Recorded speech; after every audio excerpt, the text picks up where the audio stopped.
Andre Vincent Wenas. Kali ini catatan saya yang berjudul Lempar Monyet dan Bola Panas Formula E. Tanggung jawab siapa?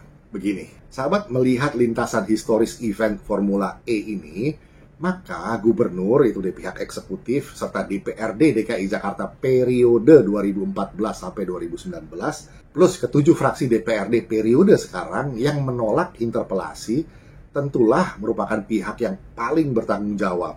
Tidak boleh ada yang cuci tangan, buang badan, atau pura-pura bego. Naga-naganya sekarang ada yang mau lempar monyet atau bola panas ke pihak istana. Sahabat, barusan atap tribun sirkuit Formula E roboh ditiup angin, entah angin apa. Yang jelas, event yang rencana tinggal beberapa hari lagi ini saya tulis sebelum pelaksanaan event itu, memang bikin deg-degan terus. Jangan salah duga dulu, kita semua saat ini sudah di fait accompli, atau terpojokan lah begitu ya, agar event yang ada bau-bau internasionalnya ini toh mesti berjalan juga. Apa boleh buat, nasi sudah jadi bubur. Mau tidak mau ya tidak boleh malu-maluin muka negara. Ini jadi urusan negara katanya. Walah, gimana ya? Ya gitu lah. Lintasan historisnya begini, sahabat. Dulu fraksi PAN, Partai Amanat Nasional, ini salah satu dari 7 fraksi yang menolak interpelasi di DPRD DKI Jakarta, pernah berkilah bahwa event serta anggaran perhelatan Formula E ini sudah disetujui oleh DPRD DKI Jakarta. Ya memang betul, itu disetujui oleh parlemen periode yang lalu, bukan yang sekarang ini.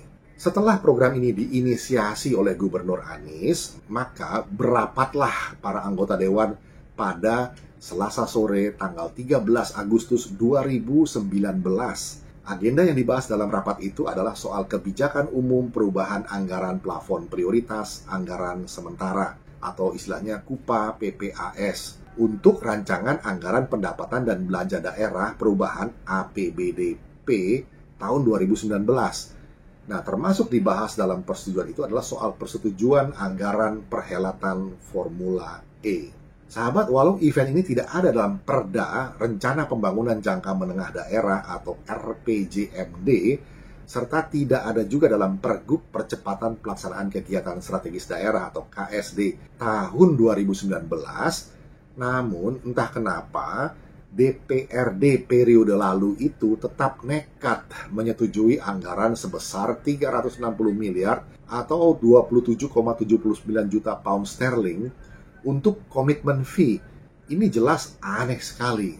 Sahabat, perlu dicatat bahwa rapat itu terjadinya di penghujung masa jabatan para anggota DPRD Jakarta periode 2014-2019. Hanya kurang dari 2 minggu lagi, cuma 13 hari lagi, masa jabatan mereka berakhir.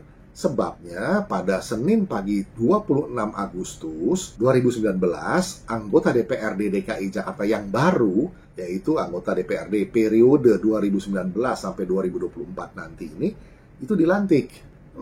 Kok rapatnya seperti kejar tayang ya? Apakah mereka sudah tahu bahwa bakalan ada pemain baru di Parlemen Jakarta? Makanya mereka buru-buru rapat. Nah, sahabat, tentu kita bertanya-tanya, siapa saja sih partai politik di DPRD periode 2014-2019 yang waktu itu nekat menyetujuinya?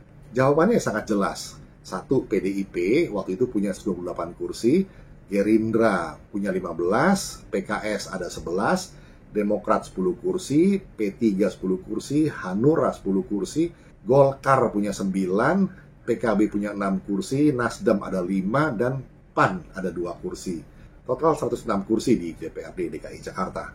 Sahabat, sekali lagi, mesti dicatat dan diingat baik-baik bahwa anggaran Formula E ini disetujuinya oleh DPRD DKI Jakarta periode 2014 sampai 2019 yang lalu, yang anggota tadi barusan disebutkan, dan terjadinya di penghujung masa jabatan mereka. 13 hari kemudian mereka bubar dan diganti oleh anggota parlemen yang baru. Walau tentu ada anggota yang terpilih kembali. Nah, ini penting diingat-ingat, DPRD periode yang lalu. Nah, kemudian sahabat, komposisi anggota DPRD yang baru untuk periode 2019 sampai 2024 yang dilantik pada Senin 26 Agustus 2019 itu terdiri dari 1. PDIP punya 25 kursi, Gerindra 19, PKS 16, Demokrat 10, PAN 9, PSI baru masuk 8 kursi, Nasdem 7, Golkar 6, PKB 5, dan P3 1 kursi. Jadi sahabat, di periode yang sekarang, yaitu dari 2019 sampai 2024 nanti, Hanura kehilangan seluruh kursinya dari 10 menjadi 0. PDIP turun dari 28 jadi 25. Gerindra naik dari 15 jadi 19. PKS naik dari 16 jadi 19. Demokrat tetap 10. PAN naik dari 2 kursi menjadi 9. PSI yang baru masuk langsung dapat 8 kursi. Nasdem naik dari 5 kursi jadi 7. Golkar turun dari 9 jadi 6. PKB turun dari 6 menjadi 5. Dan P3 turun dari 10 kursi jadi 1 kursi. Nah, kemudian dari penelusuran analisis media, fraksi PSI yang baru masuk parlemen itu adalah satu-satunya fraksi di parlemen Jakarta yang menolak anggaran Formula E ini untuk masuk dalam APBD 2020. Sedangkan yang lainnya setuju. Pada Rabu siang 4 Desember 2019, dalam pidato pemandangan umum terhadap rancangan peraturan daerah atau Raperda APBD DKI Jakarta tahun 2020, Antoni Winza Prabowo dari fraksi PSI gamblang mengatakan bahwa dengan menganggarkan uang untuk Formula E adalah bukti Gubernur DKI Jakarta Bapak Anies Baswedan tidak tahu skala prioritas. Menurut Bro Antoni Winza Prabowo, ada banyak hal lain yang lebih penting untuk diprioritaskan. Misalnya saja soal warga di Jakarta Utara yang untuk mendapatkan 1 meter kubik air saja harus bayar 150.000 perak. Lalu soal pengadaan WC umum, boro-boro berharap bisa nonton festival balapan mobil. Untuk buang air besar saja mereka harus balapan karena jambannya masih jadi rebutan. Nah, terkait soal dampak ekonomi yang menurut Gubernur Anies bisa didapat dari event ini setelah Jakarta jadi tuan rumah, juga tidak ada bukti atau kajiannya. Justru sebaliknya, dengan mencontoh kasus Montreal, Kanada, pemerintah di sana justru merugi. Sahabat, pernah diingatkan juga bahwa ajang balap mobil listrik ini bakalan hanya dinikmati oleh masyarakat golongan menengah ke atas. Sementara anggaran daerah semestinya bisa dinikmati oleh semua orang. Terbukti sekarang harga tiketnya mahal serta peran UMKM hampir nihil atau cuma kosmetik dalam perhelatan ini. Kemudian catatan penting lainnya adalah bahwa jabatan Gubernur Anies hanya bersisa sampai Oktober tahun 2022 tahun ini. Jika Formula E membebani APBD sampai 5 tahun ke depan, hingga di luar masa jabatan Gubernur Anies, apakah ini adil dan patut?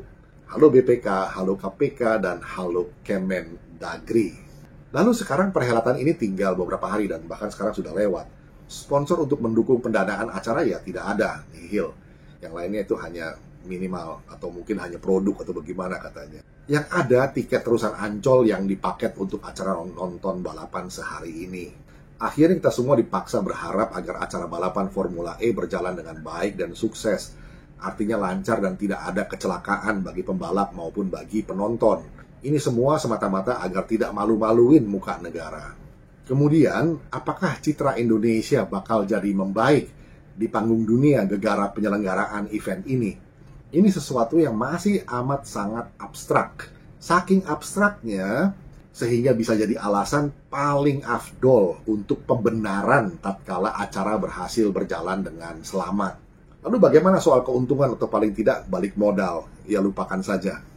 Namun sahabat, biar bagaimanapun, setelah mobil balap listrik terakhir melewati garis finish, Pemprov serta panitia penyelenggara atau organizing committee mesti segera mulai balapan juga untuk menyusun laporan pertanggungjawaban operasional serta keuangannya.